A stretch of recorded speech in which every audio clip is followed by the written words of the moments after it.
أن لا إله إلا الله وأشهد أن محمدا رسول الله.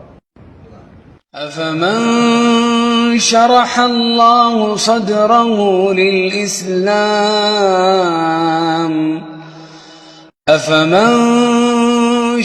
الله صدره للإسلام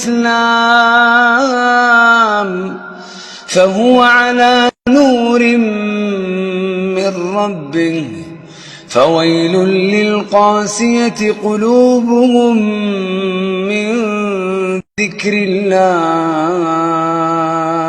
أولئك في ضلال مبين.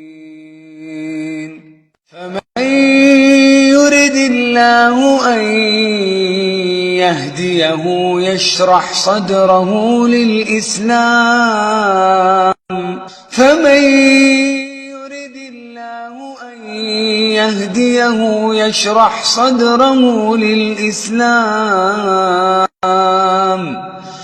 ومن يرد أن يضله يجعل صدره ضيقا حرجا كأنما يصعد في السماء،